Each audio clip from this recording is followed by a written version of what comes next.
90s. Think of this as a pretty cruel and hopeless place, a dumping ground for the prisoners from Britain's overcrowded jails, where people were miserable most of the time. But that's not the whole story. New South Wales became a radical experiment in giving rogues, thieves and adventurers a chance.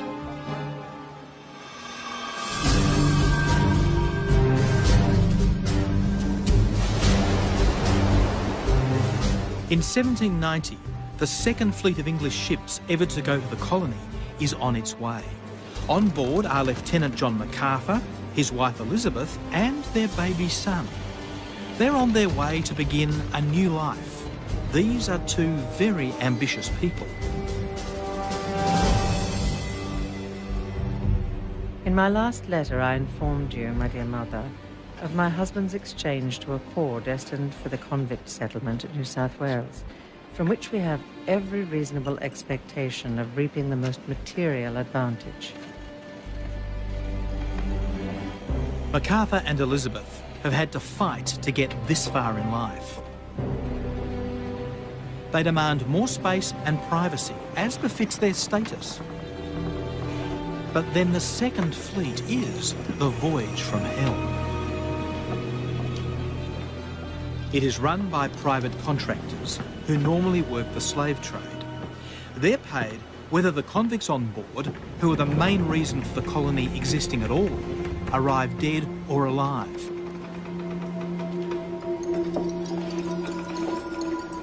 A quarter die on the voyage. It does nothing to sway the MacArthurs. They are seeking their fortune at the farthest corner of the empire, and God pity any man who gets in MacArthur's way.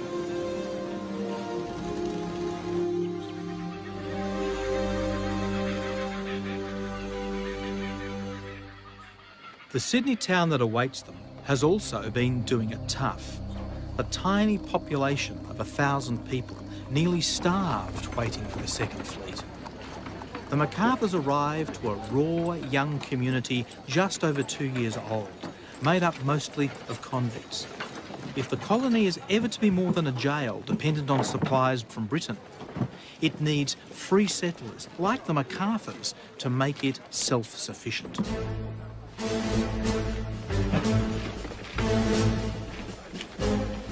In the meantime, Lieutenant MacArthur has come to join these men, the soldiers of the New South Wales Corps, the troops sent to protect the colony. And he couldn't have timed it better. The Corps will soon be left in charge when the colony's founding governor is recalled to England.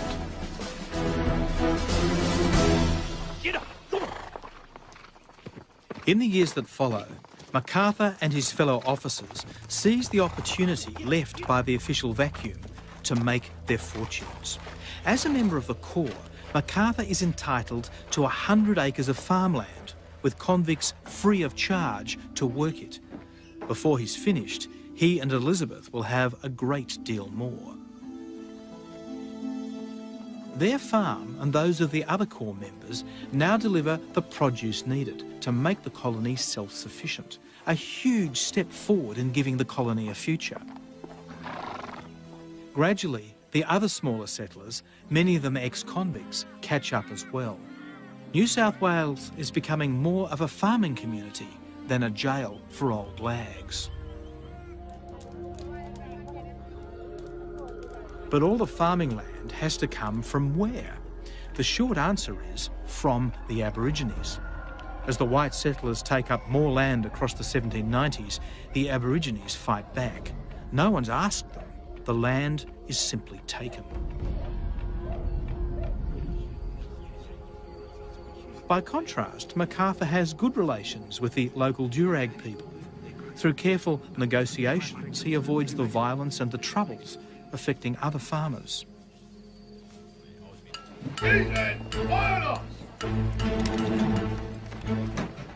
But MacArthur is anything but diplomatic with this man. In 1800, Governor Philip Gidley King arrives to find a colony spiralling out of control. Despite the progress made with farming, the colony is awash with hard liquor.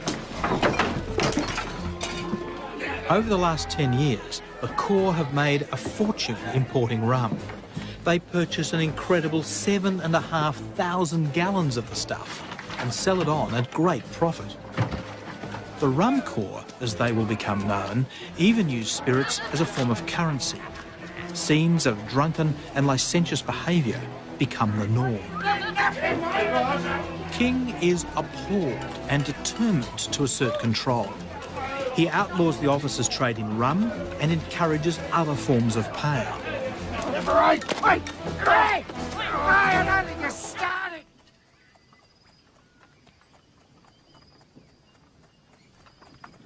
King's fight with the Rum Corps brings him into direct confrontation with John MacArthur. King shows his colours when he calls the Rum Corps hucksters and sides with the small settlers who owe them money. Well, MacArthur is livid. He and his fellow officers will not be told off by some jumped-up governor, especially one from the Navy. And he announces that the officers will boycott Government House. And that leads to this. MacArthur challenging his own commanding officer, Colonel Patterson, to a duel.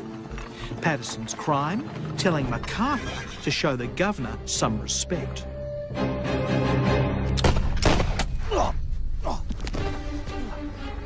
You will rot on Norfolk Island for this! Damn you, sir. I'm no serf. You've treated me with the blackest treachery. I demand a court-martial in London, point of honour. Oh, for heaven's sake! Excellent, you're bound for London forthwith.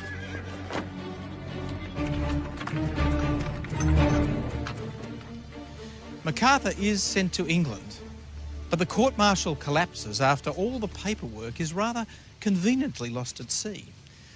And he deftly brings the matter to a close by resigning from the army.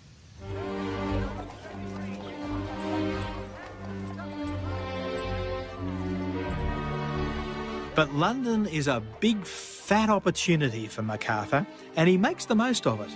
Far from slinking around the streets in disgrace, he lobbies the government to support a scheme to make the Australian colony a major wool producer.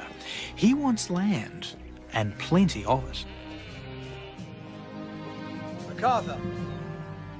Banks. Sir Joseph Banks. Yeah. But it almost comes unstuck when he meets one of white Australia's founding fathers. Their talk will be the first small step to the Rum Rebellion. I was surprised to see you didn't bid for the Cheviot Ram. No, I like a sheep with wool on its face. You have a hard sun in Australia, as you well know. Indeed I do. I assume your intention is to take your purchases back to Australia immediately. Mm-hmm. If that is the case, you may well be unaware there is an Act of Parliament that forbids the exportation of English live sheep from these shores. Never heard of such a thing. But I'd be prepared to help you around this travail. And why would you want to do that? I'm interested to see the colony prosper. Well, there's only one thing I'm interested in seeing prosper, and I can do it without your help. Perhaps you're right. The Cheviot isn't suitable for New South Wales. I do hope, however, that the people of the colony share one of its qualities. Oh, yes. There's no fear of the wool being pulled over its eyes. I bid you good day, sir. He can't help himself, can he, MacArthur? Next stop, the corridors of power, and no less a personage than the Secretary of State for the colonies. Your encounter with Sir Joseph is the talk of Whitehall. I have no idea why, it was just a few words. He's campaigning against the size of your grant. Words cost you dearly, my friend. He's determined to see the size of your land grant reduced. I asked for his help several years ago and was refused. Now, without explanation or forewarning, he approaches me in a public place. The man is a buffoon. Really? I can't see how my affairs are anything to do with him. And then you'll be none the wiser when things don't turn out the way you plan. Sir Joseph regards the Antipodes as his domain, you see. People take his views very seriously. They seek out his advice and, dare I say it, usually take it. Yeah, man, it was impertinent. Good lord, the old boars in the country 30 years ago, it was all kangaroos and savages. Indeed. However, he says my land grant to you of 10,000 acres seems overly generous. There are many who agree with him, They say you fellows control too much already. Give the small settlers and ex-convicts a chance. That sort of thing. But it is done. Oh, yes, yes. In time, it will be done. For the moment, would you object to taking 5,000 acres at first, on the understanding that you'll receive the other 5,000 acres on completion of your undertaking? If that is the way it has to be, Lord Camden, that is the way it has to be.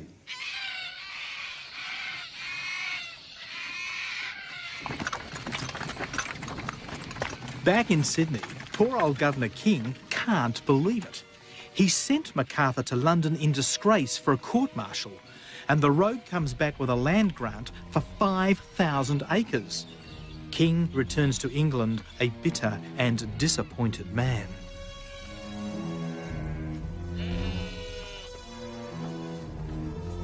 To add insult to injury, Lord Camden even gave MacArthur some prized merino sheep from no less a source than the royal flocks. He claims the colony's best grazing land. Known as the cow pastures, it had been protected by previous governors for the use of cattle that might feed the colony in times of need. But MacArthur ignores protests and takes the pastures for himself.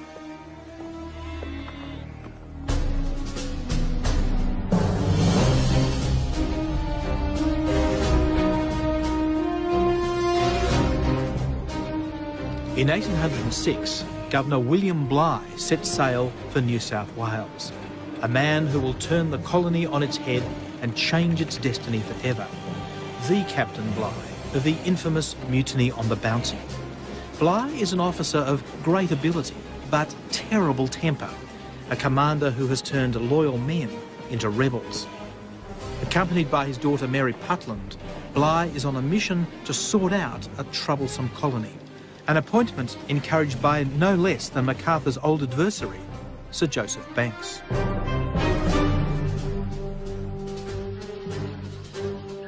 When Bligh arrives in New South Wales, the settler population is up to about 7,000 people. Only 1/5 are convicts under sentence, the rest a rabble of military, free settlers and ex-convicts. Bligh sees Sydney as a physical and administrative mess. He believes that he is the very man to knock it and the Rum Corps into shape. You're smiling, Papa. Because, madam, a group of uppity ex-convicts and unruly officers about to learn a lesson.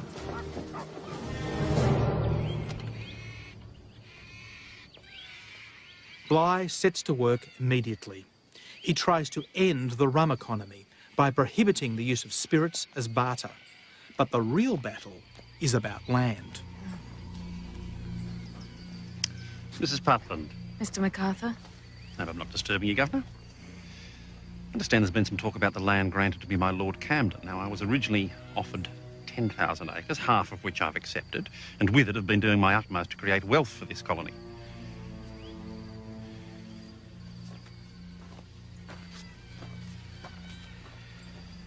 The area is called the cow pastures, for good reason, sir. A herd of wild cattle established itself there, and Governor King didn't want them driven off. Yes, well, I had this out with the Governor before he left. My boundaries have been decided. It would not be good practice to disturb the sheep. What have I to do with your sheep, sir? What have I to do with your cattle? Are you to have such flocks of sheep and herds of cattle as no man ever heard of before? No, sir, I know your concerns, sir. You've got 5,000 acres of land, sir, in the finest situation in the country, but by God, you shan't keep it. But I remind you, sir, that land was granted to me by recommendation of the Privy Council by order of the Duke of Portland. Damn the Secretary of State. He commands at home. I command here. Well, it would not be my choice to seek redress through the law. However... Damn the law! My will is the law.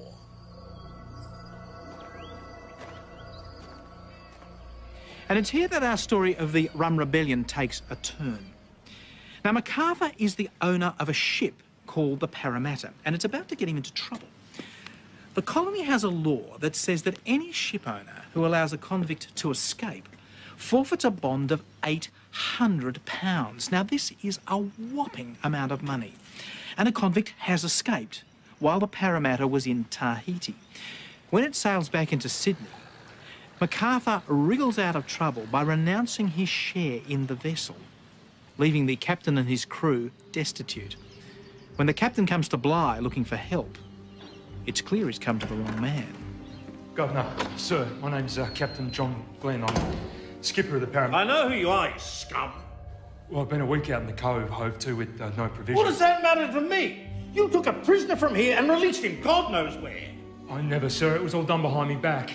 Now Mr. MacArthur's designed us and we're all sitting out there rotting with now... Take your medicine, you scurvy swine. Now get your useless carcass out of my sight. Bligh and his team have hooked their fish. The Judge Advocate, Richard Atkins, issues a summons accusing MacArthur of abandoning his crew, forcing them to come ashore illegally. And when MacArthur fails to respond, Atkins issues a warrant for MacArthur's arrest. John MacArthur? Yeah, well, you know who I am, Mr. Oakes. I have a warrant for your arrest.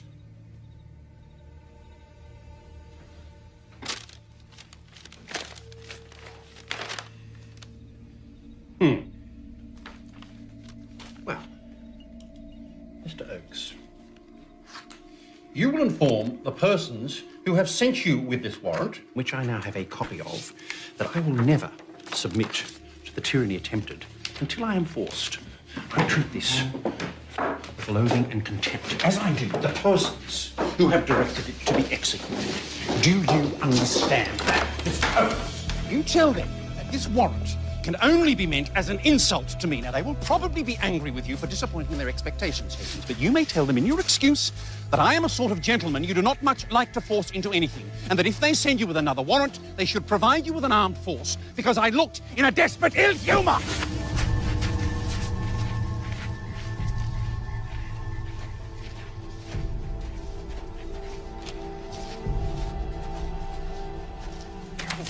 The next day, on the road to Sydney, Oakes is waylaid by MacArthur's 18-year-old son, Edward, sent by his mother to relieve the chief constable of a damning note. Oakes refuses to hand it over. It's evidence of sedition and ripe for court. Meanwhile, Bligh is tearing down people's houses. Some of the soldiers and other settlers have built houses in the centre of the town, which was supposed to be kept for public space. Previous governors have turned a blind eye, but not Bligh, and he doesn't care whom he fights. Now, Bligh is determined to remodel parts of the town, especially the area around Government House. He literally sends in the heavy brigade, chucks people out and pulls their houses down, all in the name of the public good. But Bligh does have supporters. Many of the smaller settlers living in the Hawkesbury River area north of Sydney are more than happy to see the Corps and their friends brought down a peg or two. Helping to make the colony a fairer place has been one of Bligh's main objectives. Would you hold this, please? I've broken the officers' monopoly on rum. I've stood up to their greed for land, and I do believe the people acknowledge that, Mary. They're convicts. They do as they are told. Indeed. But one day these lands will be covered with farms where ordinary folk can prosper. Damn MacArthur. Bligh is right. The colony is fast leaving its convict origins behind, but his sea captain's dream of hamlets and hedgerows and honest simple folk is a fantasy. In the Industrial Revolution, the giant mills of England are hungry for wool delivered by the shipload. MacArthur knows that the future belongs to men of property like him. The next fight will be about a fence. Bligh is resuming land in Sydney town he says was wrongly allocated to settlers by previous governors. MacArthur's section is fenced in, but not for long. You come to take my fence down, have you? I have, sir, by order of the governor. Well, as you can see, it's hardly in good condition. My instructions are, should any rail be fixed, it will be my duty to take them down. And that is what I will do, sir, by order of the governor.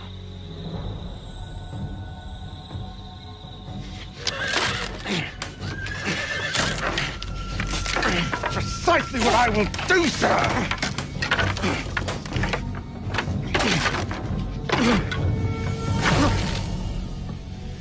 When the axe is laid to the root, the tree will fall.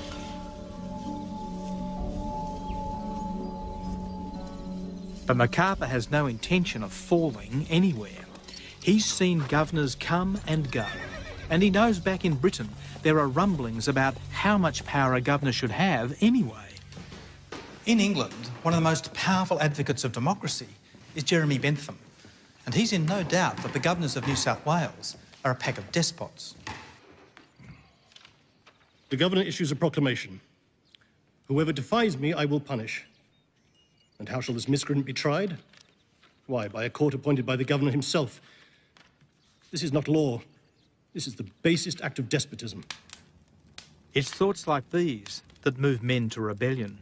But Major George Johnston, the commander of the New South Wales Corps, has no stomach for mutiny. Talking about treason. I was there when Bligh's henchmen took to poor Whittle's house and tore it to pieces. Tore it down in front of his crying wife and children. Yes, I heard. The men were obeying orders, doing their duty. And the man's a martinet, failed Navy man. Blythe, bounty for heaven's sake. He has treated the army with nothing but contempt. The men are ready to tear him to pieces. You were talking about treason. No. No, I'm talking about honour. We may have started out a penal colony, but by God, I will not be a prisoner to this man's will. On the 25th of January, 1808, MacArthur appears in the criminal court on charges of sedition over the Parramatta ship incident and of resisting arrest. On the bench are 6 officers of the New South Wales Corps and the Judge Advocate Richard Atkins. The officers act as magistrates hearing the case. What follows is a shambles, orchestrated by John MacArthur. I propose to read the indictment against John MacArthur, Esquire. Would the defendant please rise? I stand only to object most strenuously to the presence of you, sir, sitting in judgment of me. Mr. MacArthur, would you please be quiet and allow me to read the indictment against you? No, sir, I will not. You will, sir. Sit down and shut up. I propose the Judge Advocate shut up and let Mr. MacArthur vent his mind without interruption.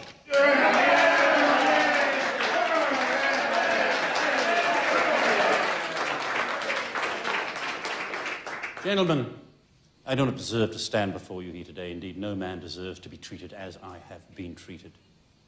I stand here, a victim of vicious and cruel designs, by men of evil mind and deed. Despite my pleadings, I have still not been able to read the charges laid against me.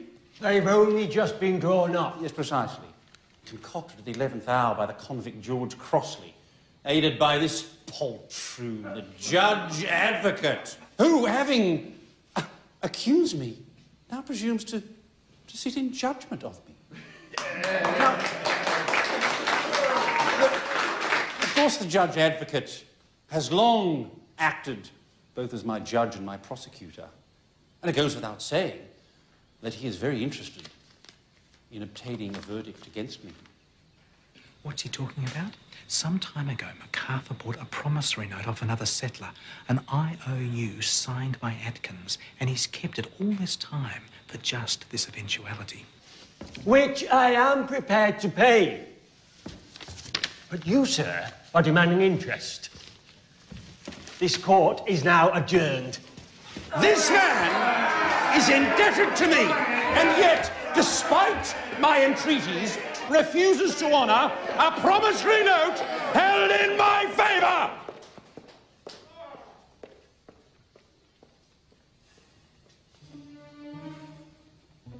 Now MacArthur takes the stage and, in a masterful piece of political spin, denounces Bligh's autocratic rule. You have the eyes of an anxious public upon you, trembling for the safety of their property, of their liberty, of their lives. To you has fallen the lot of deciding a point which perhaps involves the happiness or misery of millions. Millions? New South Wales has only 7,000 white people in it. But it sounds good. It is the officers of the New South Wales Corps to whom the administration of justice is committed, and who, that is just, has anything to dread.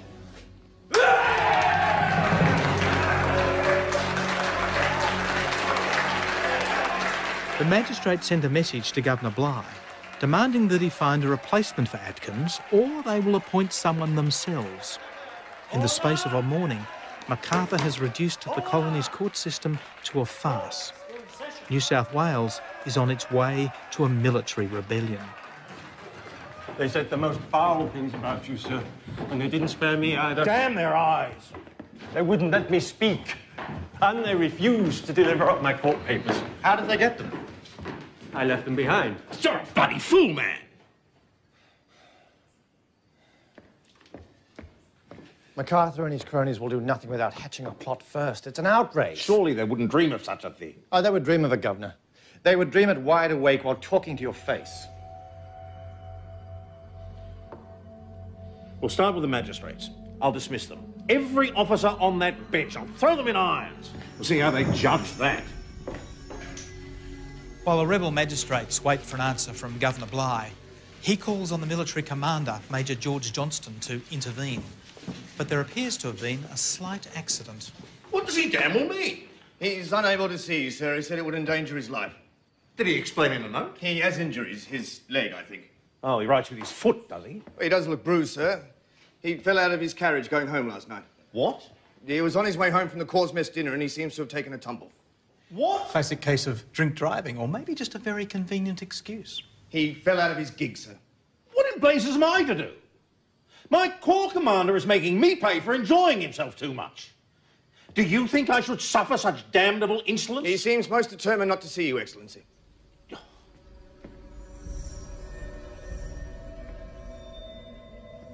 Bligh just doesn't get it. Johnston's absence is ominous. Within 24 hours of MacArthur's trial collapsing, this tiny community has been pushed to the brink of a military coup. Bligh now charges the rebel magistrates, officers under Johnston's own command, with treason, a crime punishable by death. The Governor is now set on a collision course with the New South Wales Corps, with the numbers stacked massively against him. Johnston is determined to regain control of the 800 very angry men under his command. Bligh inflames the situation by arresting MacArthur and locking him in jail. Events come to a head around 5 p.m. on the 26th of January 1808, an anniversary we now celebrate as Australia Day. Johnston meets the rebel magistrates. He's made his decision. Hold your tongues! Gentlemen, we have to block his path to the Hawkesbury. The Corps are in a fury. Yet again, wild Captain Bligh has impugned the honour of the army, and the men are talking mutiny. We're together in this.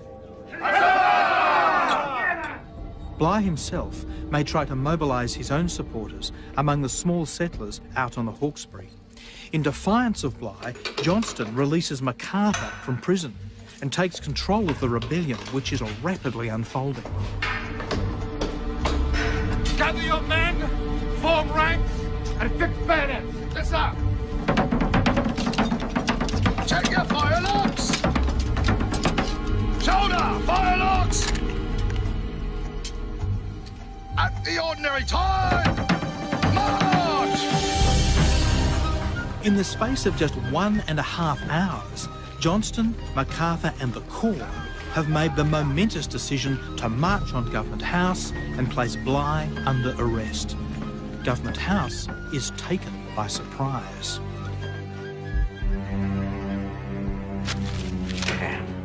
Whaley, get the horses ready.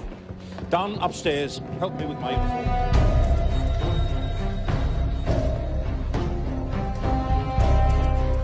It is only 700 metres from the main military barracks to Government House. Bligh has no time to escape. Governor Bligh, sir. The main guard is out and priming and loading. Keep yourself cool, Whaley. Go and observe what's going forward. Yes, sir. Well, it appears, Robert, that Major Johnston seems to have decided we're not doing a good enough job. Well, whatever he might think, Governor, he deserves to swing at the end of a rope for his impudence alone. To buy time for her father, Mary takes matters into her own hands. Stand aside, girl! You'll only get yourself hurt! Stand aside! Get up! Stand up! All right. You take down the governor! It's a point with my young kings! Robert, would you be so kind as to go and take care of the ladies?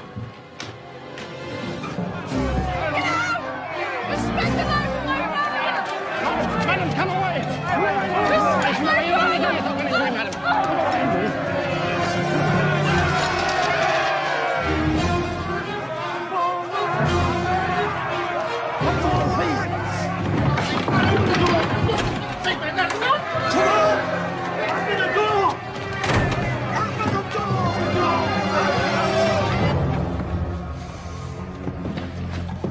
Get downstairs. Try and delay them as long as you can. I think you better let him in, Dunn. They'll only do your mischief and drive a bayonet through your glass if you don't. Stand aside! Where is Governor Bligh? Search the room! Stand aside!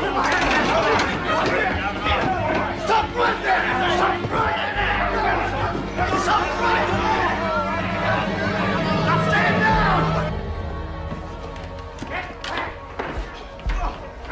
Where is he? Where is he?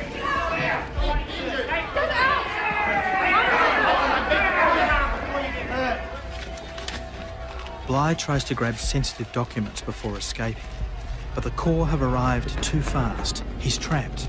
The soldiers search the house and its outbuildings for 2 hours, and they can't find him.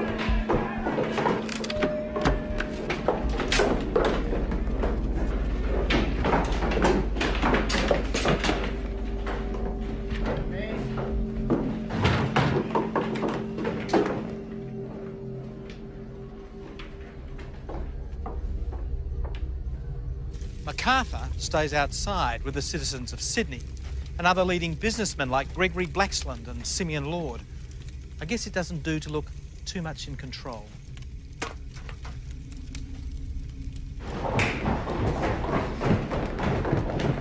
Got a peep from his miserable eyes, sir. Damn me eyes! I will find him. Soldiers, back upstairs again.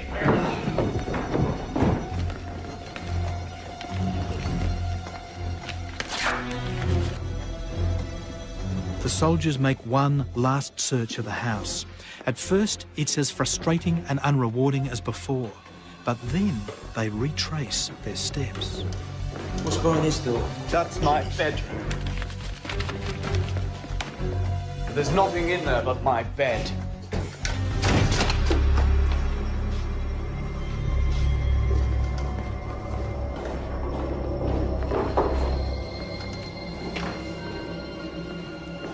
Let's see.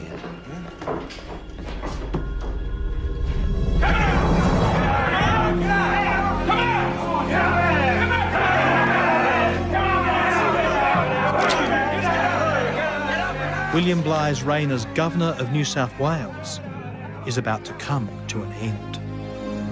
Here it is! Here it is! The governor is found!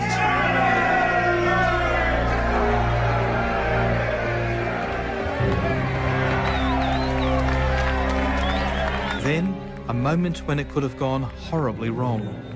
Mind yourselves, he might have a weapon! Come, sir! Put up your sword, I have no arms! Put up your sword! I will run you through! Keep the men off! I have no arms! Put down your sword, soldier! Put it down now! Let us withdraw, gentlemen. We found him there, sir. Underneath the bed.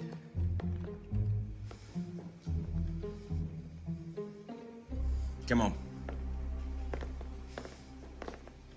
I will safely see you downstairs if you will allow me. Will you take my arm, sir?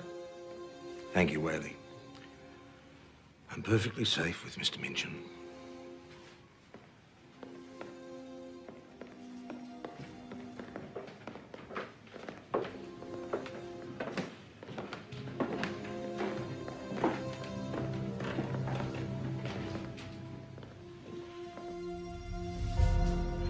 Whatever people think of bad-tempered Governor Bligh, he puts on a gutsy performance when he's arrested by the Corps. But what feelings must consume him? Here it is, the dreadful business of mutiny. Just like the Bounty all those years ago, it's happening again.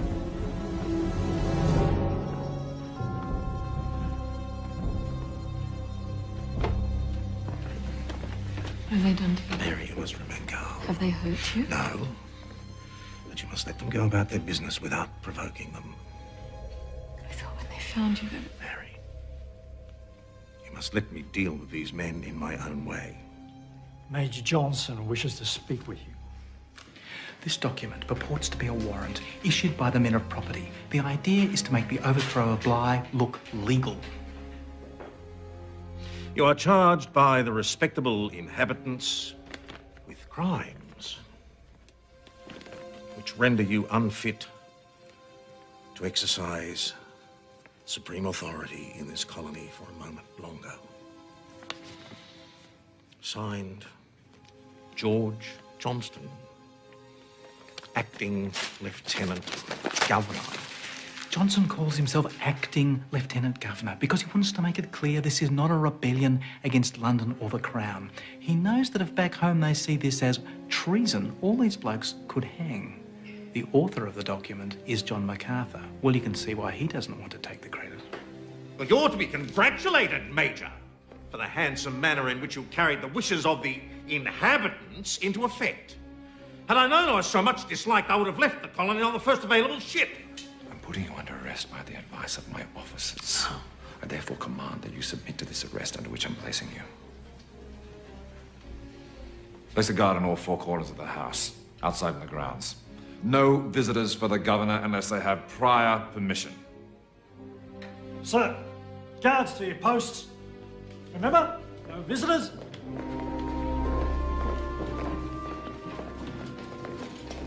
Now the spin starts. Sergeant Whittle pays an artist to render in oils Bligh being dragged from under the bed, the very image of a coward. And the rebels set the picture up in front of lanterns for all the world to see. And it doesn't matter that Bligh could scarcely have fitted under that servant's bed.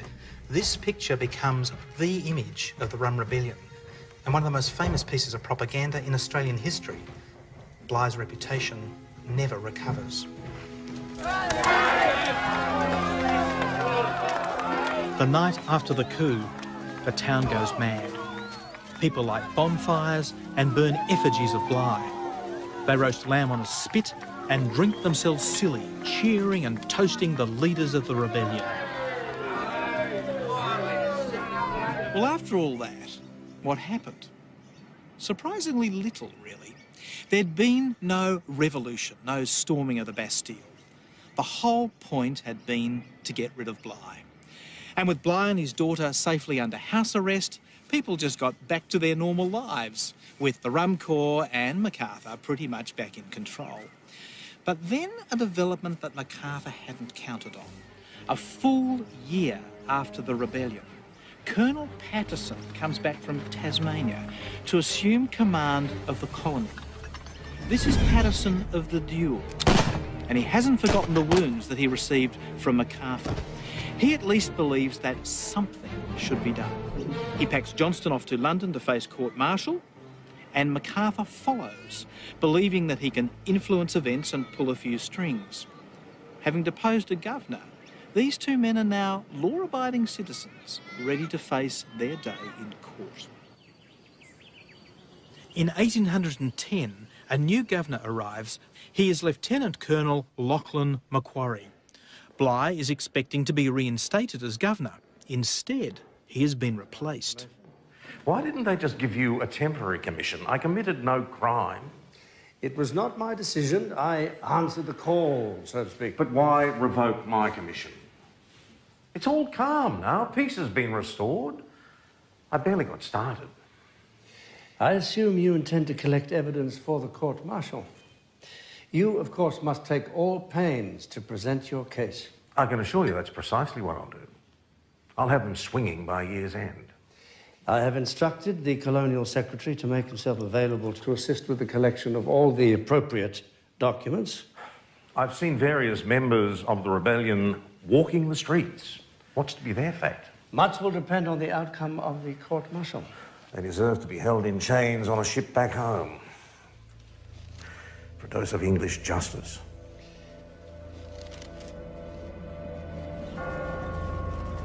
London, 3 years later, and the only trial of the Rum Rebellion finally gets underway. The army court-martials George Johnston for mutiny, a hanging offence. But Johnston is a sideshow. The man really on trial is Bligh, desperate to justify his own behaviour as governor and expose John Macarthur as the man responsible. I would wish to ask this witness whether, in all the instances that may be deemed causes of the mutiny, there was any one instance where he was not concerned directly either as principal or party. I don't exactly understand the question. I conceive the arrest was occasioned by the dread that was entertained of the 6 officers being sent to jail and the resentment that would have been excited amongst the soldiers and the inhabitants, the dread of an insurrection. Such were my own motives. This is not what my question goes to, but to ascertain whether there were any other causes that produced the insurrection. None at all.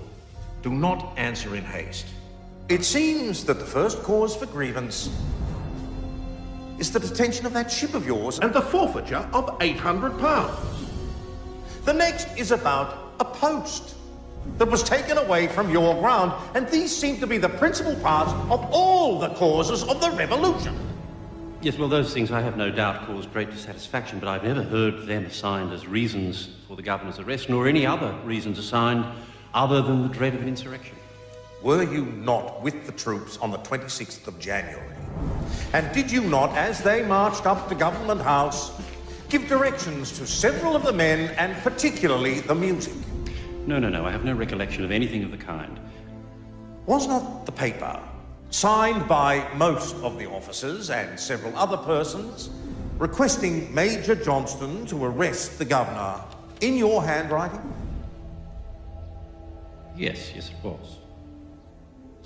Where was it written and when? I was informed that Major Johnston had been earnestly urged to arrest the governor. I advised Major Johnston to get a written requisition.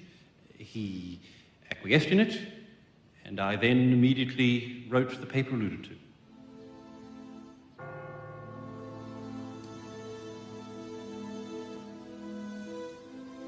After 13 days of testimony, Major Johnston, please rise. It's time to end the story of the Rum Rebellion and decide the price to be paid for Australia's only military coup. The court, having duly and maturely weighed and considered the whole of the evidence adduced on the prosecution, as well as what has been offered in defence, are of the opinion that Major Johnston is guilty of the act of mutiny as described in the charge, and do therefore sentence him to be cashiered.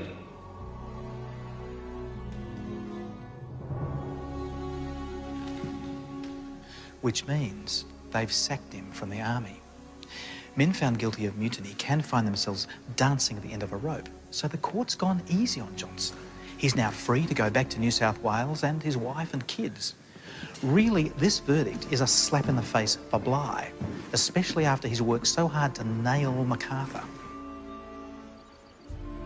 A devastated Bligh seeks comfort from his patron, Sir Joseph Banks. Oh, no doubt Macarthur used his influence with Lord Camden. And Johnston has friends in estimable places. Mutiny and treason don't seem to trouble people these days. Oh, everyone knows poor Johnston was used. A surgical instrument dipped in rum. I'm told one of the judges was unable, through ill health, to attend on crucial days of judgment. He wanted nothing less than the full measure of the law to be meted out. Did they read out my declaration? Yes. I thought they should know some of the history before they start calling me a coward, hiding behind some damn bed. They need to know that I served with and was thanked personally by Lord Nelson himself. I know. It was read. Did the court entertain any motive for the outrage performed on me and the colony? No, they deemed it to be some folly. No, it was no folly. We know why they did it. We all know why they did it. A few years later, Bligh dies, a bitter man, his reputation forever tarnished as a tyrant and the governor who hid under the bed. And our man MacArthur, he too pays a price. MacArthur is forced to stay in London when the authorities threaten to put him on trial if he returns to New South Wales. It's 8 years before he can return home to Elizabeth. They now have thousands of merinos and lead the way in an industry which will bring enormous prosperity to Australia, but commandeer vast amounts of Aboriginal land. MacArthur is not the man he was. In his later years, he'll go insane, but not before he's locked horns with yet another governor and left his indelible mark on the history of Australia. The Rum Rebellion is notable not for its violence, but for the fact that no one got hurt. In the absence of democracy, the people of Sydney had changed a government which had become unacceptable. It didn't usher in a new world order, but it does show that many of the people had started to care about government, ambition and justice. They may have come here as rogues, but they were starting to reinvent themselves as a nation. The man who would drive that process dramatically further was Bligh's successor, Governor Lachlan Macquarie. Macquarie, more than anyone, saw the potential for Australia moving beyond its beginnings as a convict colony, not just for the country, but for the convicts themselves. Macquarie wanted to give the prisoners a fresh start. He cleaned up Sydney and erected gracious buildings such as these. And he made friends and colleagues of many ex-convicts and set lots of them up with farms. Now, Macquarie was no saint. He was often vain and reckless with money. But he realised a great truth, that many of the ex-convicts and their children were no longer exiles. This had become their home.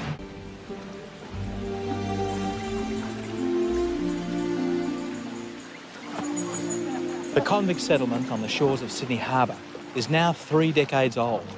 And in this place of exile, a great miracle is unfolding. The children are growing up taller, stronger, and more sober than their convict mums and dads. These boys and their sisters will soon be calling themselves Australian.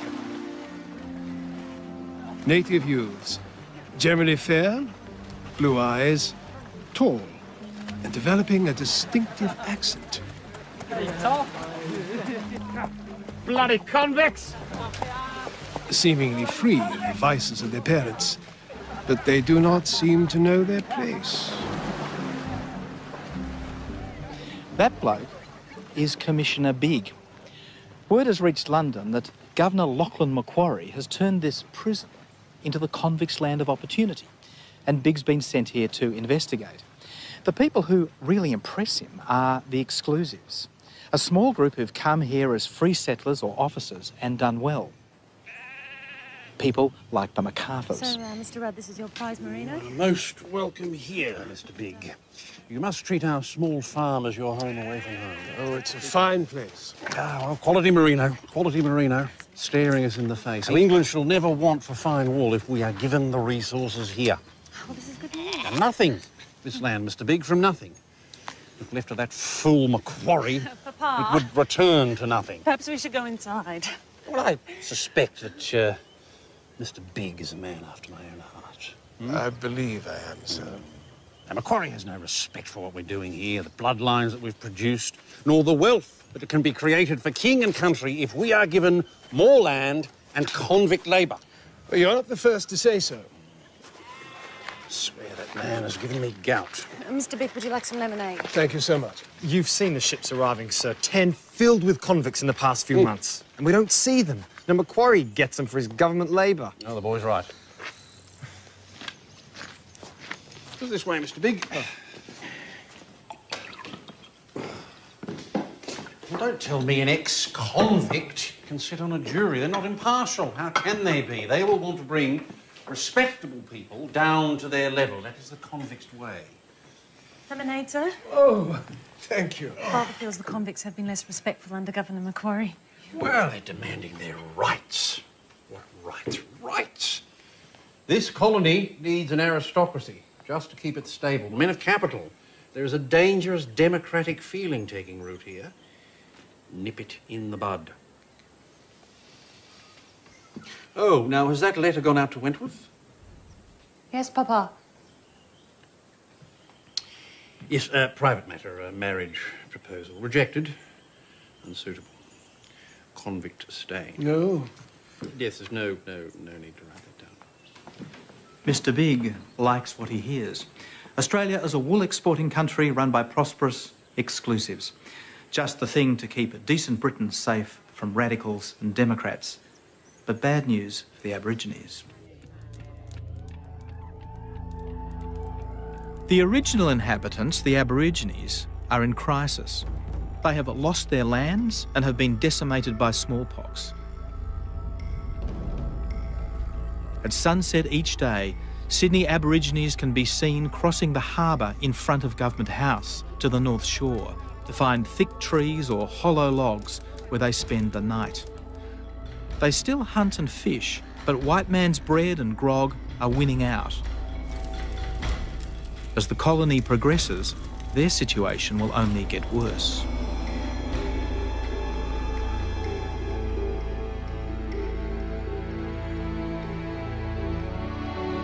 "10,000 miles away, on the other side of the world in London, the colonial-born son of a convict, W.C. Wentworth, is studying law. Somehow, Wentworth has also found time to write a major book. It's a travel guide for migrants. It's also a savage attack on imperial rule in New South Wales. My sole aim, my only aim, my sole aim is to promote the welfare and prosperity of the country which gave me birth.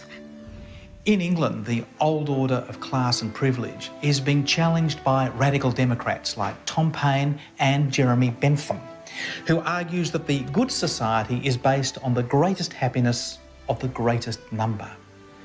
Free representative governments are the only foundation on which the prosperity and happiness of communities can safely repose.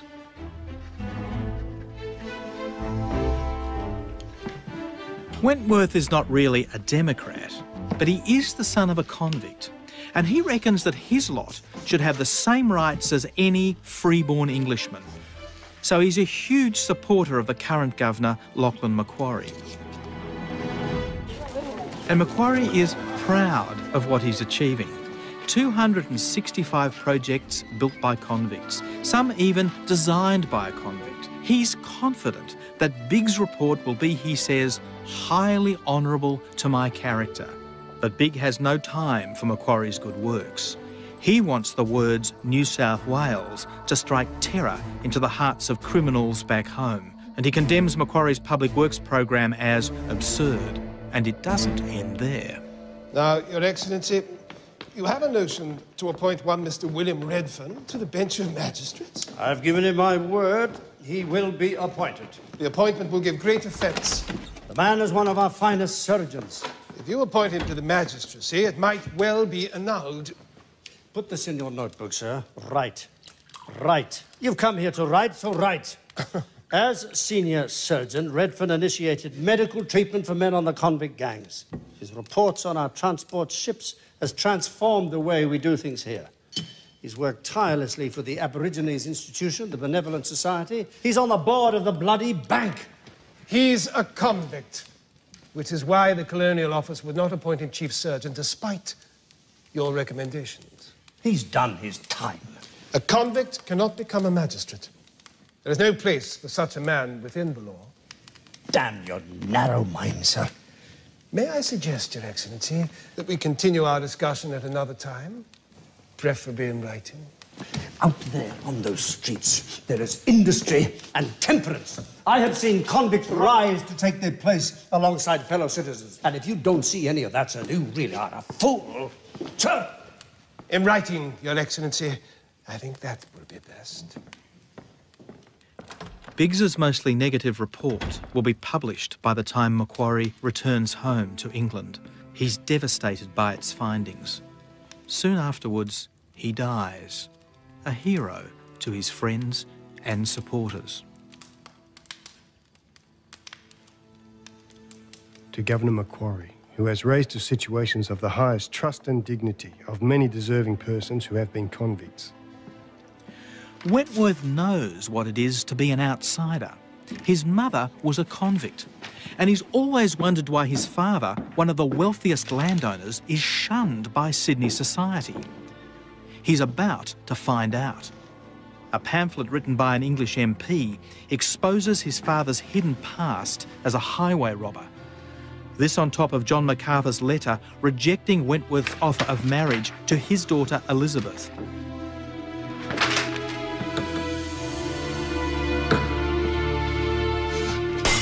Damn their eyes! Damn them all! So, of course, Wentworth dreams of a colony where convicts and their children can aspire to greater things.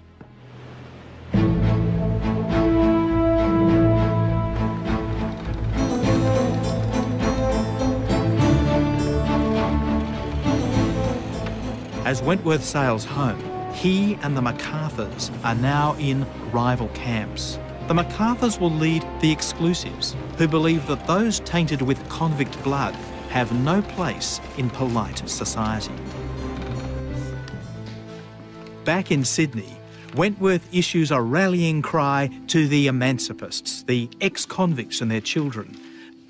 He is on a crusade to win self-government for all whites in the colony and to make his own mark on history. I will create for myself a reputation which shall reflect splendour on all who are related to me, and remove the fangs of the MacArthurs from New South Wales. He's persuaded fellow barrister Robert Waddell to come back to Sydney, and together the pair have set up a newspaper named defiantly The Australian. After a year, Wentworth relinquishes his share. From now on, his battleground will be the courts.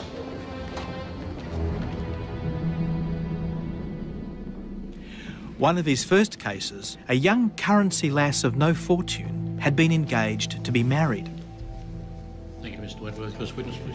Her ex-fiancé has not only ditched her for someone with a fortune, but started spreading scandal about her. You'd expect a 20-year-old woman of convict birth to hide herself away in shame, not Sarah Cox. A respectable girl, Your Honour, who has always kept good company, has never been out late at night.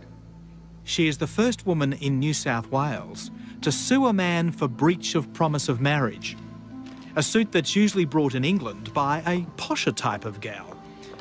By the time Sarah gives evidence, she is 3 months pregnant to Wentworth, both Australian-born, both with convict associations.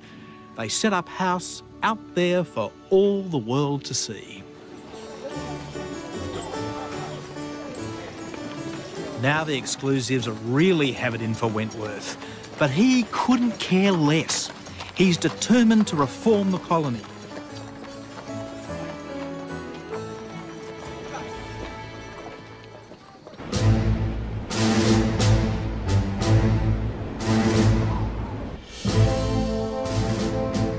And now into this harbour of discontent sails Governor Sir Ralph Darling, formerly Governor of Mauritius, and a man with a nose for seditious nonsense. Wentworth and the convict faction loathe him before he's even got off the boat.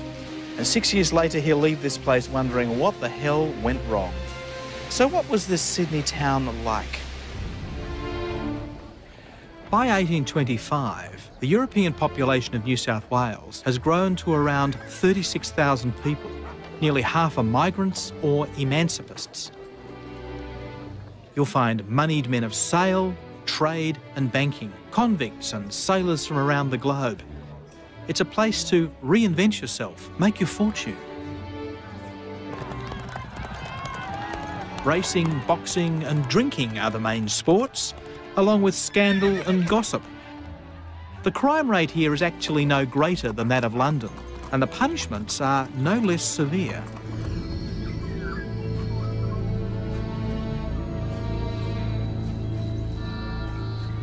Lieutenant General Ralph Darling will be Australia's most conservative governor ever. Thanks to Commissioner Biggs' report, he's here to knock Sydney into shape. The Macquarie experiment is over.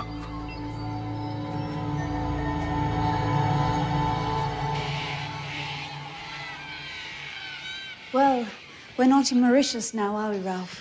I suspect the convicts on that little island are going to seem like saints compared to this lot. So, where do we start? Reorganise the place. Public service is a mess. Their filing system is a disaster. Then I think perhaps a series of boards, land boards, urgently needed. If you can find the calibre of officers to serve. Well, we found them in Mauritius. We'll find them here. And you, my dear. I'm told the servant class girls need a school, a residential school. I take it you're not asking me. I'd need to build it, train the teachers.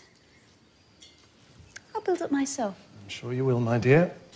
I'm sure you will. With God's help. We're all going to need that.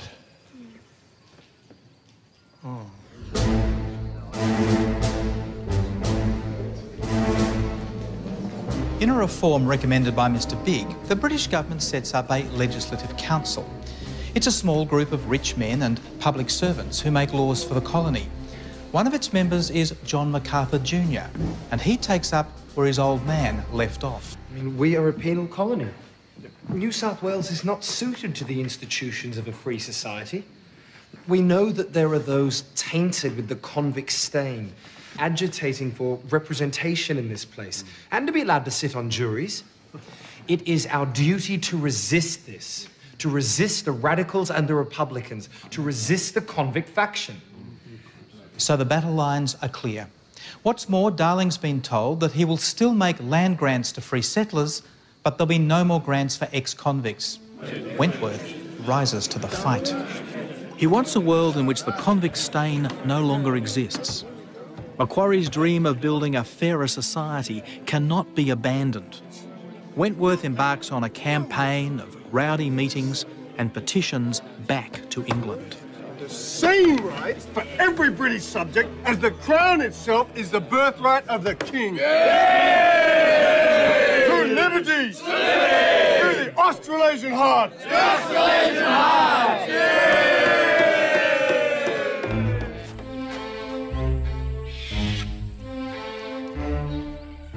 Now, no one with a convict taint is invited socially into Government House, but Darling makes sure he meets his potential enemies sooner rather than later. At this stage, Wentworth is still developing his strategy, but his fellow Australians want jobs and access to land, and they want to be free of the stigma attached to their birth. But Wentworth has more sweeping reforms in mind.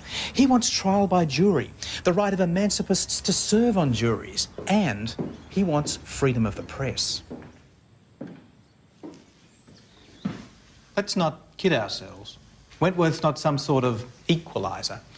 He's not going to lose any sleep if the needy get left behind. And as for the true native-born, the Aborigines, he shows no interest in their rights at all.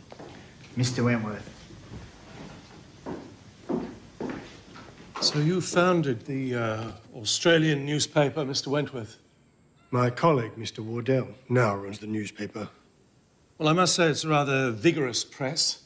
No pulling of punches. We enjoy our newspapers here. Interestingly, with less restrictions than in Great Britain itself. And we'd like to keep it that way.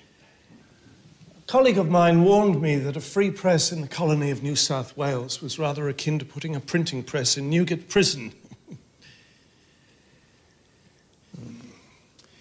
Well, I see no reason to provoke any antagonism by introducing unnecessary restrictions, a licence, taxation, given that I've been treated very well by the press so far.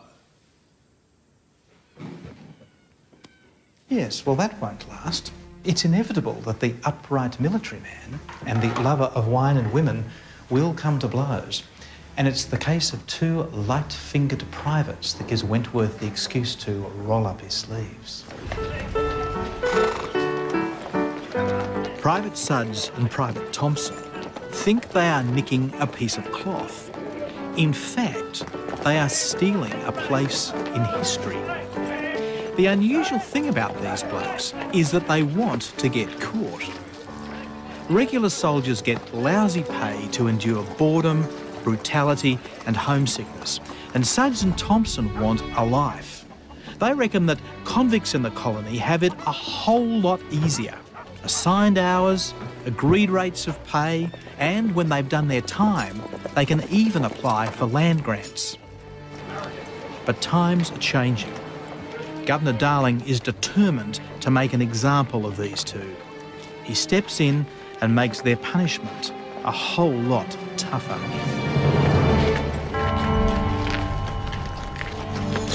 No. No! No, please, no. Francis Forbes is the first Chief Justice of New South Wales, a position recommended by Big, like a one-man High Court. One of his jobs is to ensure that the laws made here are not repugnant to the laws of England. The sentence handed down was transportation to a secondary penal settlement for 7 years. An example has to be set. Your Excellency might reconsider. No. 7 years hard labour, in chains, on the roads. Wentworth and his mates want to nail Darling as an autocrat.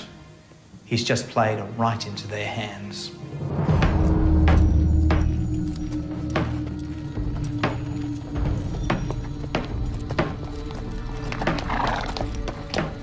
The iron chains are torture. The prisoners cannot stand or walk properly. And Sudds is seriously ill. His stomach bloats, his arms and legs swell. He's taken to the prison hospital where the irons are removed. 5 days later, he dies in agony. At first, the Monitor and the Sydney Gazette defend the Governor. Sudds was already ill, they say, and had failed to report it, and the chains were not as heavy as first thought. Even the Australian softens its tone, and the whole affair would just have been forgotten until W.C. Wentworth decides to stir it all up. It's one thing for the Governor to relax a sentence, but to increase it? Unheard of.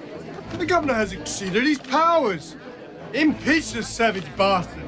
Impeach him now. The Sudds incident becomes Wentworth's war cry. It's trial by media, and it will entangle Darling for years. The correspondence with London heats up. The incident aroused a feeling of horror among all classes, except for the immediate dependents of Governor Darling. Wentworth threatens to have the case of Private Sudds raised in the House of Commons and uses it to rally public support. Darling should be charged with murder! The colony's papers pick up the story and run with it. There was nothing irregular about those irons. You fitted the poor wretch with an iron collar. Oh, you're a civilian, Forbes. Lies. Seditious lies. Nepotism, abuse of power. They want land grants for currency lads now. Equal footing with the immigrants. Half the reporters are convicts. And your chum Wentworth is making these bullets. I know you drink with him. Don't try and deny it. Well, some might call it freedom of speech. Well, I call it sedition. And what do you imagine is the difference? Jail? Darling imprisons the editor of the Monitor newspaper as a warning to his critics. But E.S. Hall continues to produce his paper from jail. The colony's press refuses to be silenced. The death of Sudds is proof of the existence within the Colonel, it's me, I assume, of a most wicked, depraved and malignant spirit. Dear God. Even the length of Darling's penis is fair game. Dear Sir, would to heaven that we knew the length of his member, for surely so much wisdom and magnanimity argue something superhuman. The tranquility of the colony must be preserved. The rift between these two is growing wider every day. Forbes is a liberal. He believes that all individuals have rights and protections under the rule of law. Darling believes that a Liberal is just a radical with manners and that the colonials should do as they are damn well told. Perhaps the time is right to take up Lord Bathurst's suggestion. Issue licences to the newspapers. Forfeited if the proprietor is found guilty of seditious libel or blasphemy. Serious stuff. Darling drafts the legislation, but he needs Forbes's support. After a couple of weeks' deliberation, Forbes decides that while the press might be licentious, any attempts to muzzle the papers would be in effect unconstitutional, that it would be repugnant to the laws of England. Damn! To Chief Justice Forbes. Hey! To William Charles Wentworth. To the land, boys, we live in. To Australia!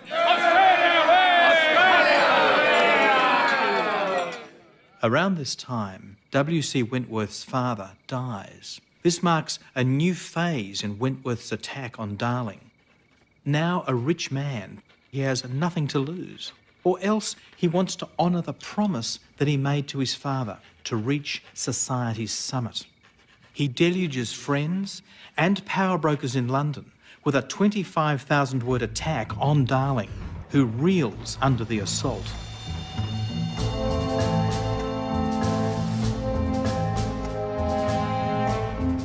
The chains used were instruments of torture. I urge you to file a bill of impeachment against Governor Darling for his crimes against humanity. The whole proceedings amounted to an attempt to cover up a misdeed that was tantamount to murder. In New South Wales, a hearing is called into the Sudds and Thompson case. All rise.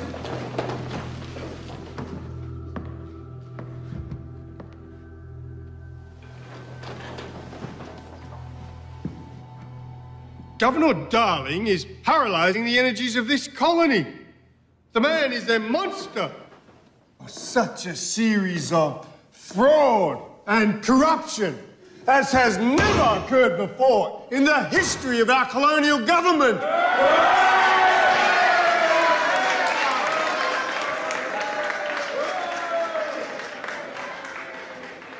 The Sudds and Thompson trial Dear God, I wish I'd never heard their wretched names. was not illegal. Well, we knew that.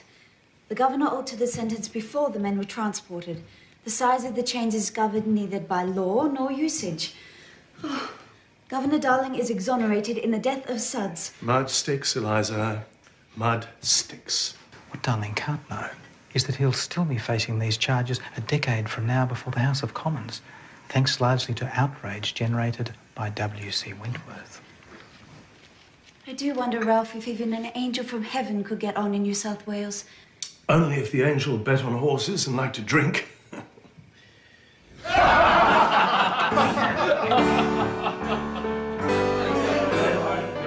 Darling wisely avoids the annual Turf Club dinner. He's got a suspicion about the quality of the guests. To Governor Macquarie, one of us. One of us! To the present governor.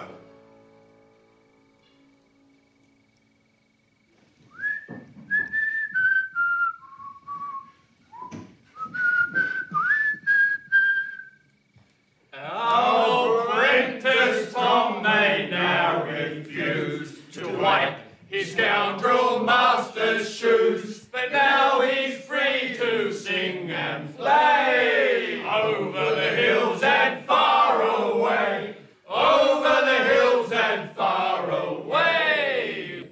Yes, we're all free men, it's what we pay, over the hills and far away. Darling comes down like a ton of bricks. He dismisses government officers associating with Wentworth or Waddell.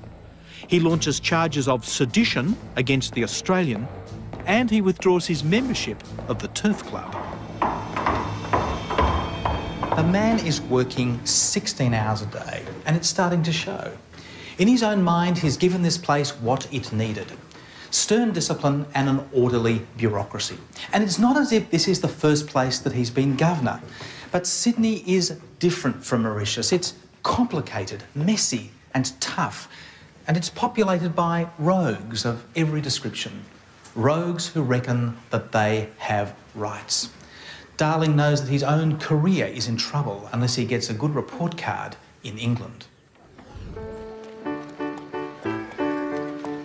Unfortunately for Darling, just a few blocks away, Jane New is strolling down George Street. She will be a thorn in Darling's side forevermore. Jane was transported to Tasmania for nicking cloth back in England. Life can be pretty brutal for female convicts, but Janie's done all right. Here's how it works. She's still serving out her sentence, but she's been assigned to her husband James as his servant. They've moved here to Sydney, where James has opened a pub and also deals in luxury items such as silk. What Jane does next will affect the rights of every settler in the colony. As you see, it is very fine quality, huh?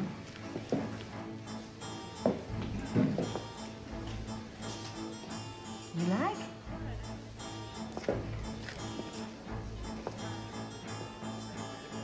I think your wife will like it very much. Hey! Arrête! Arrête! Stop her! She robbed me! She robbed me! She robbed me! Her! Hey! Oh, this is not fair! This is not right!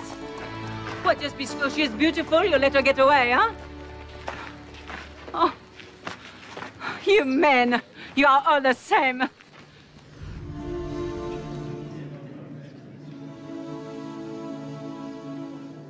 Jane New's past finally catches up with her. 8 months later, she's up on 3 counts of shoplifting. Madame Wrens expects her charge to be added to the list. She wants to nail Jane for good, but she hasn't reckoned on male hormones. John Stephen Jr. is a playboy. His father is the Liberal judge John Stephen. His brother Sidney is Jane New's barrister. Because John comes from such a high-minded Liberal family, Governor Darling has appointed him a magistrate and Registrar of the Supreme Court. He's also the magistrate who's hearing the charges today against Jane. You are convicted on 3 counts of shoplifting. The court extends the prisoner's original sentence by 12 months and allows the prisoner to return to the employ of her husband. He sent her back to her master, which means she's free to go home. No! No, this is not right. Ce n'est pas juste. What about my case against her? Excusez-moi.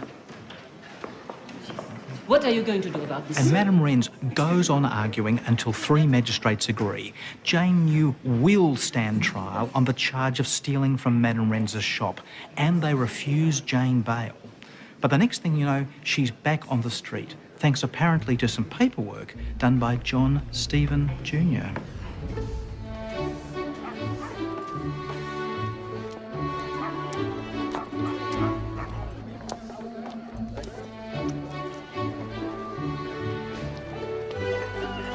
Vous, voleuse! You thief! Who's she talking to, I wonder? Thief! You are a thief! Oh, a thief, am I? A thief? Am I supposed to be scared? How'd you get out of the jail, huh? How'd you get let off the boat? That's what I'd like to know, garlic muncher. Just because you lost the war, Froggy. I will get you. Wait.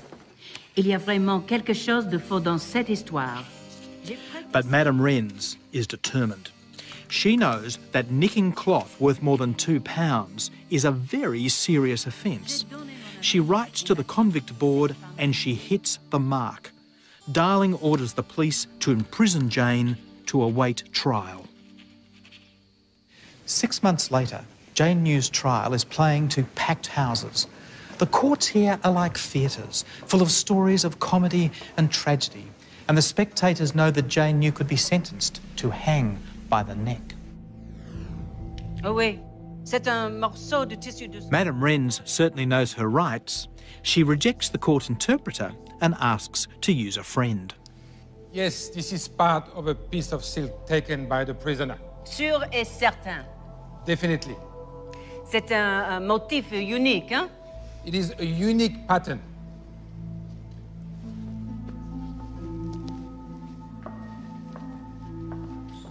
Sidney Stephen, Jane New's barrister, calls a succession of supposed expert witnesses who flounder under cross-examination. In Hobart, I saw a great many silks in Jane New's possession. I remember a spearmint-coloured silk, about 20 yards. It had a leaf pattern, most definitely. I could swear to the pattern if I could see it. Yeah, this is it. Exactly. There is no leaf pattern on this silk. It's the same. It's the same pattern, upon my oath. In just a few days' time, John Wilson will join a host of men who petitioned Governor Darling to show leniency to Jane New. But now, the jury of military officers has reached its verdict.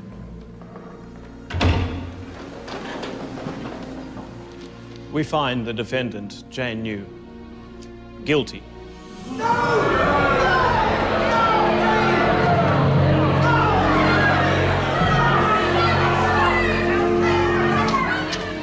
You were actuated by a lawless disposition, with no possible inducement, but from indulgence in a course of predatory habits. Justice has at length overtaken you. For the prisoner Jane New, I order sentence of death to be recorded.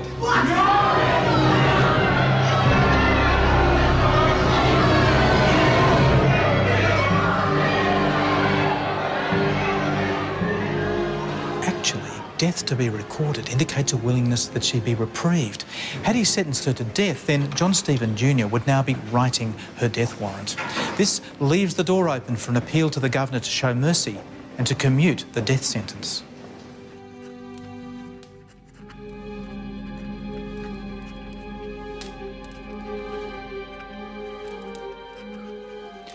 John Stephen Jr. goes to work. He's completely besotted with Jane New, and he fakes evidence to get her off. And he asks his chums from the big end of town to sign a petition calling on the government to review her sentence. Stephen gives the petition to Chief Justice Forbes for him to lay before the Executive Council.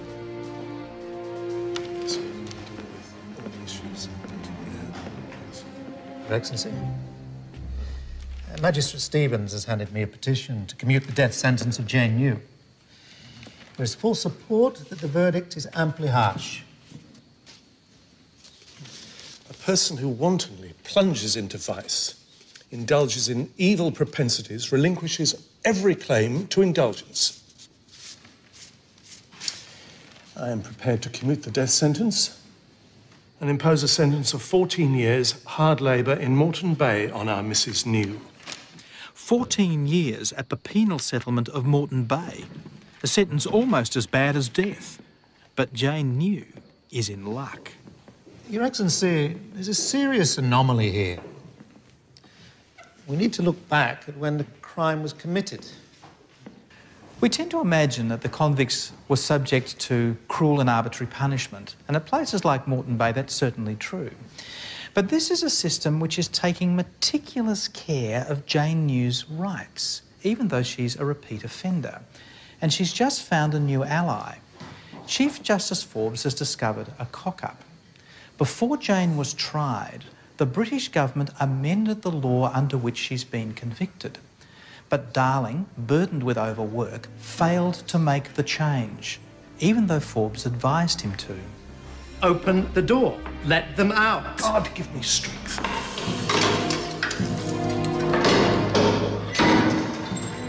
The legal loophole means that those prisoners convicted under the obsolete law will have to be released.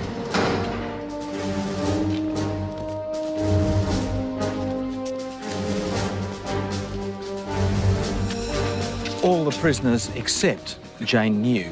Darling is incensed and is determined to make an example of this convict upstart. The governor has to let me out. Mr. Stevens says he ain't got no choice. I'm innocent. You're not that innocent. Legally, and that's what counts. The governor uses his executive powers to dissolve the cosy assignment arrangement between Jim and Jane New. I have orders to transfer you to the female factory. Come along now. No! No! No! Jane, get John! John, get John! No! No! Darling's zest for discipline and order will come back to haunt him, just as it did when he blundered into the Sudds and Thompson case. By declaring Jane to be a convict at large and then confining her to the notorious female factory, he's deprived James New of his servant. So now the question is this: what are James New's rights? The governor retains all rights over the assignment of convicts. According to the Act, you can show mercy. You can't just blaze in and make the sentence more severe. And what of Mr. New? The husband? What of him? Well, the colony can't run without assigned servants. You've robbed him of his property rights in her. That's ridiculous.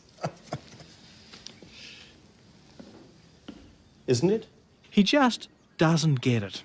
The age of the all-powerful governor is over. Forbes speaks for a new age of rights and the rule of law. And once this dawns on Darling, he must know what's coming. Or rather, who's coming. Wentworth, with the help of the Stephen brothers, issues a writ of habeas corpus, alleging the false imprisonment of Jane New. Now, this turns on a vital political question. How far can the government interfere with a person's property rights? You see, Jane New, as an assigned convict, is the property of her husband, James. Can the governor rightly deprive this man? Deprive him of his servant? The governor has no power to interfere in the assignment of a convict. But the governor has consigned this woman, a woman who should never have been brought to trial, to the hellhole of the female factory, contrary to the most fundamental principles of British justice. Wentworth, at this stage, probably feels that victory is in his grasp. After days of deliberation, here's the Chief Justice back with the court's decision.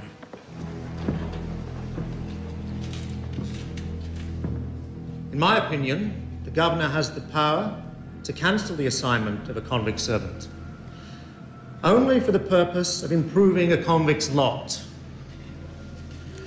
But Jane New was transported to Tasmania, not to New South Wales.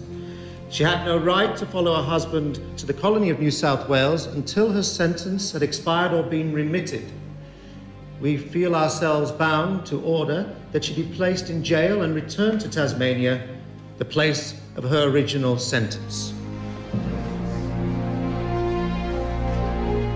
Bad news for Jane New, but a great victory for the local colonists. A legal precedent has just been set, limiting the governor's powers. This is ridiculous.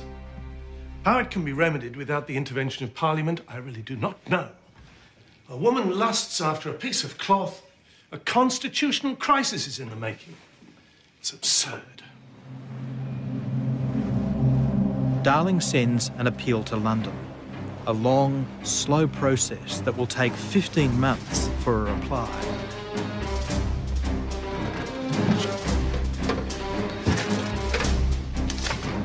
Finally, in the winter of 1830, the dispatches on Chief Justice Forbes' decision arrive.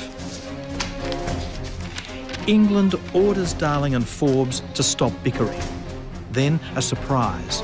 London questions the legality of Forbes' ruling on the limits of the governor's power.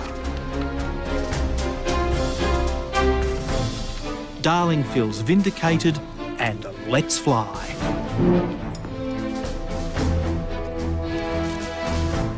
What's this? Governor orders, sir. I'm here to remove these convicts. Governor's orders? Yes, sir. This is a joke! Out. In retaliation for the dreadful press he's received, Darling withdraws the convicts assigned to the Australian and the Monitor, most of whom are reporters. And foolishly, he writes home boasting about it. This time, he's gone too far. His bosses in London rap him over the knuckles. He is never again to use his power to silence his critics. Wentworth joins John Stephen Jr. for a drink to celebrate Darling's comeuppance. But Stephen is much more interested in love than law.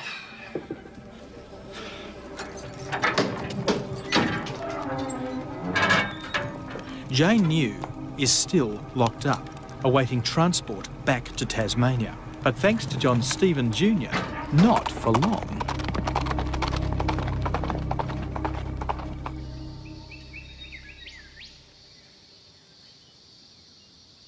John Stephen rents a poky little room from a family living in an isolated cottage.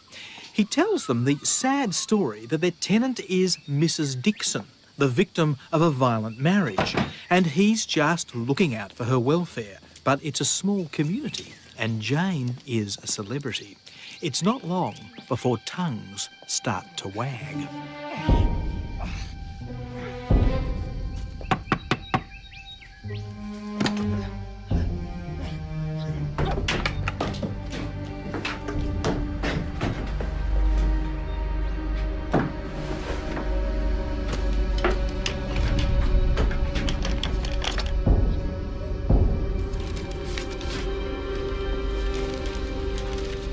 They've just found 2 tickets of leave. Now, this is an official government document that gives a convict the freedom of the colony. One's for Mrs. New, and the other is for her alter ego, Mrs. Dixon. And they're both signed by the Registrar of the Court, John Stephen Jr.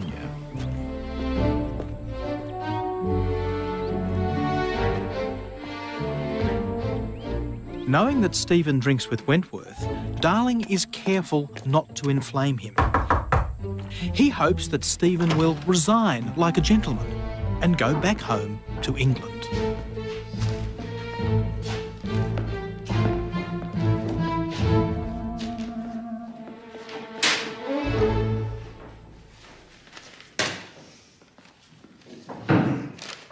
They are forgeries, Your Excellency. Yours, sir. They're not mine, sir. Other letters granting Jane New leave to stay at home during her trial. And these letters, sir, in your hand. Governor Darling is soon to be recalled. Soon to be recalled! A mischief maker, sir. But not myself.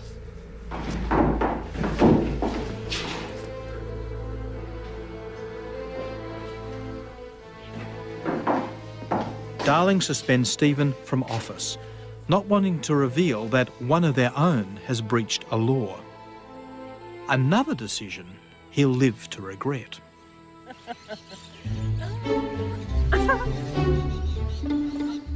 Perhaps the romance of John Stephen and Jane New inspires Wentworth. With 3 young children and another one on the way, the man who once dreamed of joining his name to the MacArthurs marries the convict, Sarah Cox.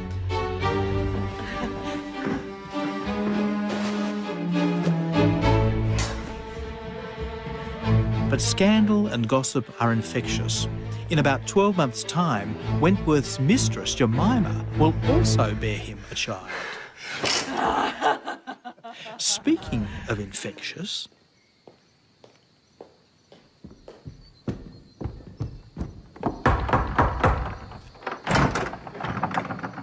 Let no man come here. I have influenza. Oh, no, he doesn't. What he does have is a convict on the run. For the past 3 weeks, the Wentworths have been hiding Jane New. Pretty risky business for a barrister. And then one night...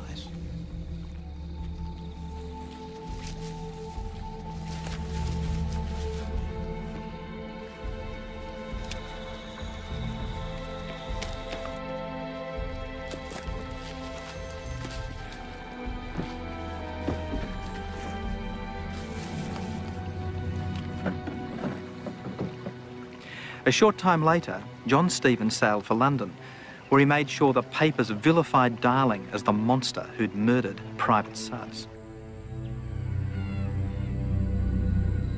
A year later, Darling is told by his superiors that his term will not be renewed. Back in England, he will face tough questioning from the reformers who are now in power.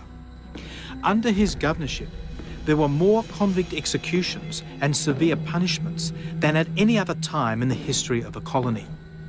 His reputation will never recover.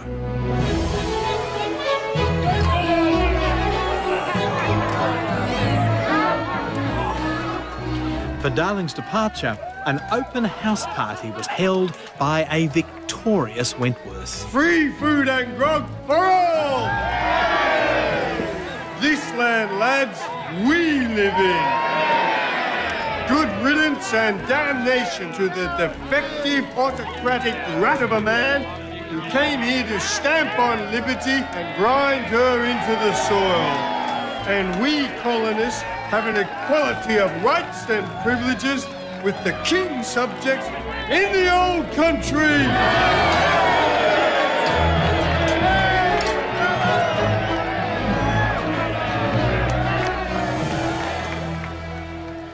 As Governor Darling and his family sailed back to England, passing by just about here, the mob gave him an Australian farewell.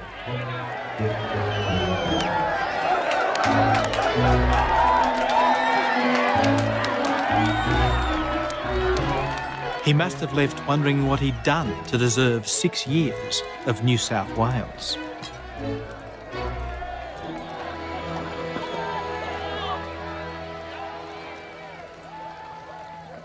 Wentworth continued to fight tooth and nail for colonial self-government, but he was never a full-blooded Democrat. He never wanted a system in which the common labourer had an equal vote with the man of property. But that's exactly what happened.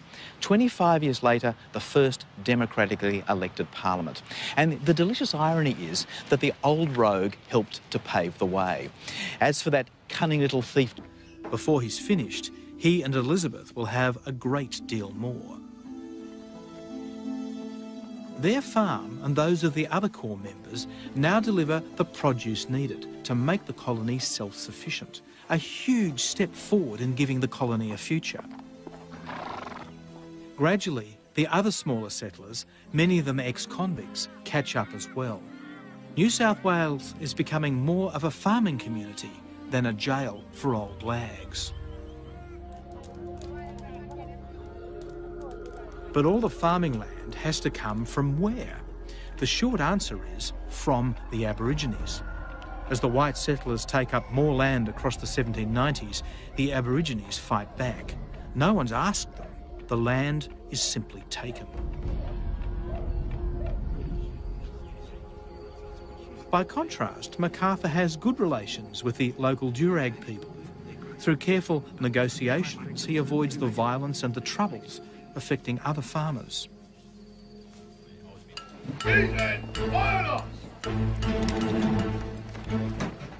But MacArthur is anything but diplomatic with this man. In 1800, Governor Philip Gidley King arrives to find a colony spiralling out of control. Despite the progress made with farming, the colony is awash with hard liquor. Over the last 10 years, the Corps have made a fortune importing rum. They purchase an incredible 7,500 gallons of the stuff and sell it on at great profit. The Rum Corps, as they will become known, even use spirits as a form of currency. Scenes of drunken and licentious behaviour become the norm. King is appalled and determined to assert control. He outlaws the officers' trade in rum and encourages other forms of pay.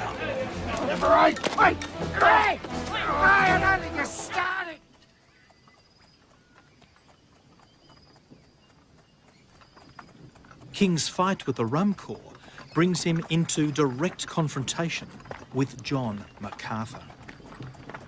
King shows his colours when he calls the Rum Corps hucksters and sides with the small settlers who owe them money. Well, MacArthur is livid. He and his fellow officers will not be told off by some jumped-up governor, especially one from the Navy. And he announces that the officers will boycott Government House. And that leads to this. MacArthur challenging his own commanding officer, Colonel Patterson, to a duel. Patterson's crime? Telling MacArthur to show the governor some respect.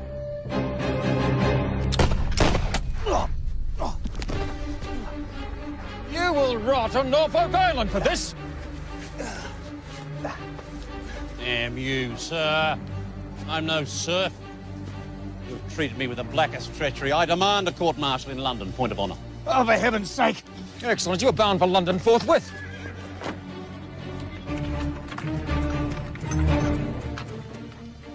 MacArthur is sent to England, but the court-martial collapses. You've got 5,000 acres of land, sir, in the finest situation in the country, but by God, you shan't keep it. But I remind you, sir, that land was granted to me by recommendation of the Privy Council by order of the Duke of Portland. Damn the Secretary of State. He commands at home. I command here. Well, it would not be my choice to seek redress through the law. However... Damn the law!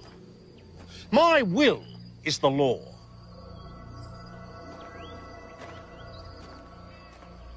And it's here that our story of the Rum Rebellion takes a turn.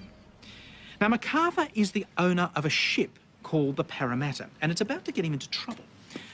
The colony has a law that says that any ship owner who allows a convict to escape forfeits a bond of £800. Now, this is a whopping amount of money. And a convict has escaped while the Parramatta was in Tahiti. When it sails back into Sydney, MacArthur wriggles out of trouble by renouncing his share in the vessel, leaving the captain and his crew destitute. When the captain comes to Bligh looking for help, it's clear he's come to the wrong man. Governor, sir, my name's Captain John Glenn. I'm skipper of the Parramatta. I know who you are, you scum. Well, I've been a week out in the cove, hove to, with no provision. What does that matter to me? You took a prisoner from here and released him God knows where. I never, sir. It was all done behind me back. Now Mr. MacArthur's designed us and we're all sitting out there rotting with now... Take your medicine, you scurvy swine. Now get your useless carcass out of my sight. Bligh and his team have hooked their fish. The Judge Advocate, Richard Atkins, issues a summons accusing MacArthur of abandoning his crew, forcing them to come ashore illegally. And when MacArthur fails to respond, Atkins issues a warrant for MacArthur's arrest. John MacArthur? Yeah, well, you know who I am, Mr. Oakes. I have a warrant for your arrest.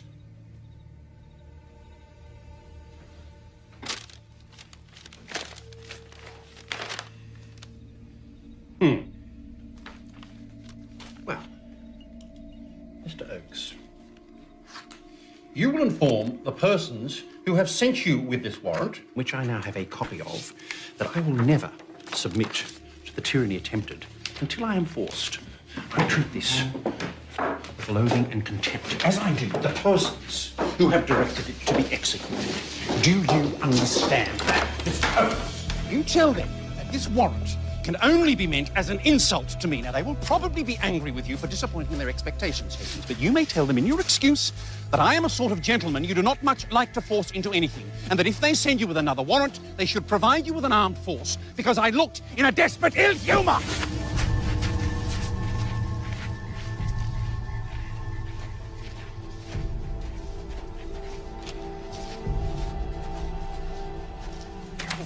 The next day, on the road to Sydney, Oakes is waylaid by MacArthur's 18-year-old son, Edward, sent by his mother to relieve the chief constable of a damning note.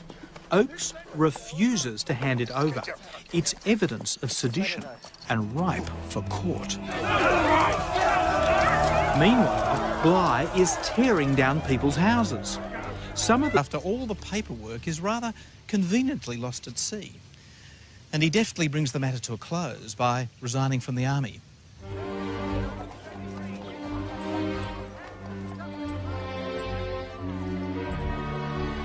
But London is a big, fat opportunity for MacArthur, and he makes the most of it. Far from slinking around the streets in disgrace, he lobbies the government to support a scheme to make the Australian colony a major wool producer. He wants land, and plenty of it. MacArthur. Banks. Sir Joseph Banks. Yeah. But it almost comes unstuck when he meets one of white Australia's founding fathers. Their talk will be the first small step to the Rum Rebellion. I was surprised to see you didn't bid for the Cheviot Ram. No, I like a sheep with wool on its face.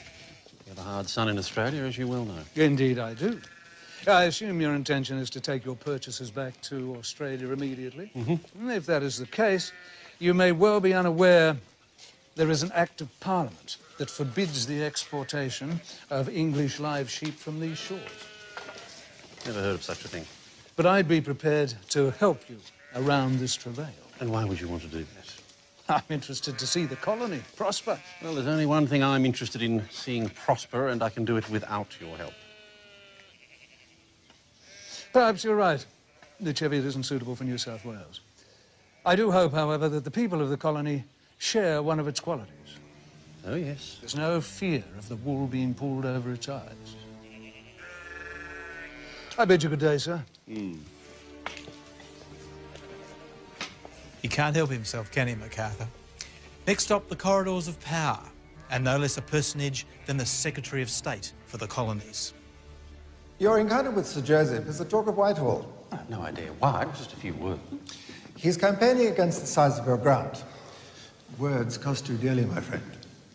He's determined to see the size of your land grant reduced. I asked for his help several years ago and was refused. Now, without explanation or forewarning, he approaches me in a public place. The man is a buffoon. Really? I can't see how my affairs are anything to do with him. And then you'll be none the wiser when things don't turn out the way you plan. Sir Joseph regards the Antipodes as his domain, you see. People take his views very seriously.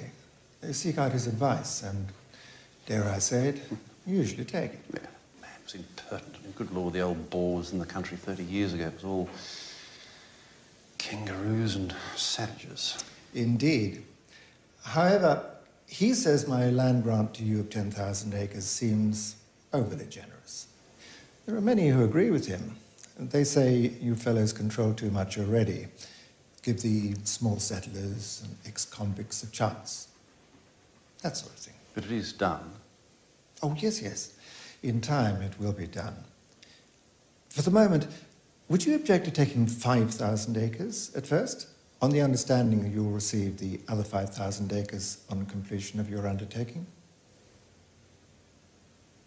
If that is the way it has to be, Lord Camden, that is the way it has to be.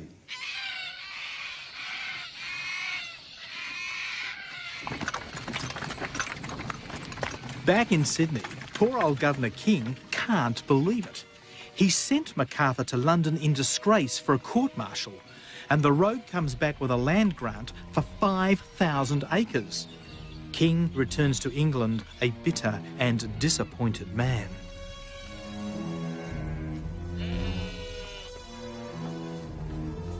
To add insult to injury, Lord Camden even gave MacArthur some prized merino sheep from no less a source than the royal flocks. He claims the colony's best grazing land. Known as the cow pastures, it had been protected by previous governors for the use of cattle that might feed the colony in times of need. But MacArthur ignores protests and takes the pastures for himself.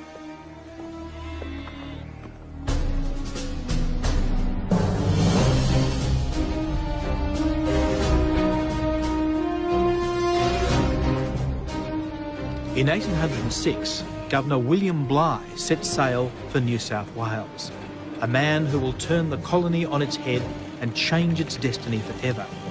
The Captain Bligh of the infamous mutiny on the Bounty. Bligh is an officer of great ability, but terrible temper, a commander who has turned loyal men into rebels. Accompanied by his daughter Mary Putland, Bligh is on a mission to sort out a troublesome colony. An appointment encouraged by no less than MacArthur's old adversary, Sir Joseph Banks.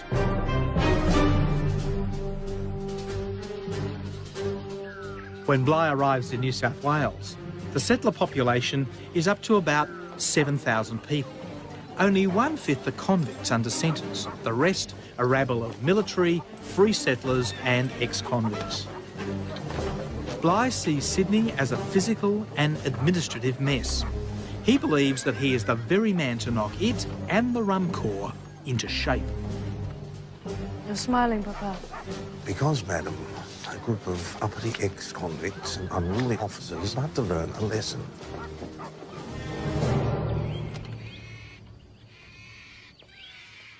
Bligh sets to work immediately. He tries to end the rum economy by prohibiting the use of spirits as barter. But the real battle is about land. Mrs. Putland. Mr. MacArthur? I hope I'm not disturbing you, Governor. I understand there's been some talk about the land granted to me by Lord Camden. Now, I was originally offered 10,000 acres, half of which I've accepted, and with it have been doing my utmost to create wealth for this colony.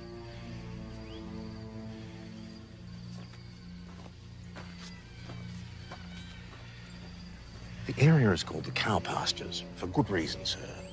A herd of wild cattle established itself there, and Governor King didn't want them driven off. Yes, well, I had this up with the Governor before he left. My boundaries have been decided. It would not be good practice to disturb the sheep. What have I to do with your sheep, sir? What have I to do with your cattle? Are you to have such flocks of sheep and herds of cattle as no man ever heard of before? No, sir, I know your concerns, sir. 90s. Think of this as a pretty cruel and hopeless place, a dumping ground for the prisoners from Britain's overcrowded jails, where people were miserable most of the time. But that's not the whole story.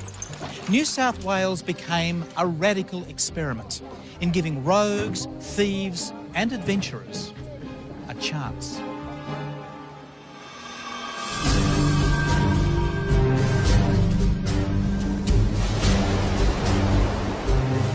In 1790, the second fleet of English ships ever to go to the colony is on its way. On board are Lieutenant John MacArthur, his wife Elizabeth, and their baby son. They're on their way to begin a new life. These are two very ambitious people. In my last letter, I informed you, my dear mother, of my husband's exchange to a corps destined for the convict settlement at New South Wales, from which we have every reasonable expectation of reaping the most material advantage. MacArthur and Elizabeth have had to fight to get this far in life. They demand more space and privacy, as befits their status.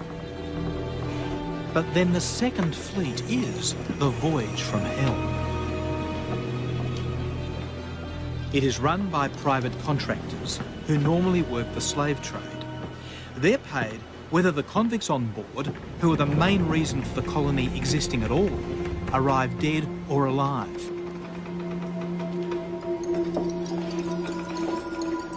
A quarter die on the voyage. It does nothing to sway the MacArthurs. They are seeking their fortune at the farthest corner of the empire, and God pity any man who gets in MacArthur's way.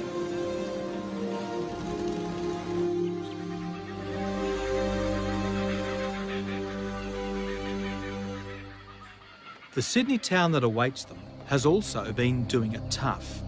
A tiny population of 1,000 people, nearly starved waiting for the second fleet. The MacArthurs arrived to a raw, young community just over 2 years old, made up mostly of convicts. If the colony is ever to be more than a jail dependent on supplies from Britain, it needs free settlers like the MacArthurs to make it self-sufficient.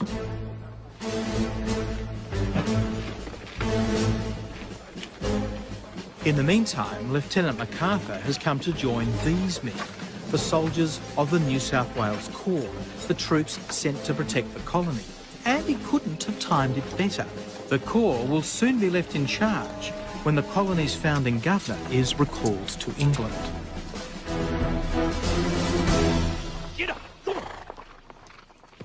In the years that follow, MacArthur and his fellow officers seized the opportunity left by the official vacuum to make their fortunes. As a member of the Corps, MacArthur is entitled to 100 acres of farmland, with convicts free of charge to work it,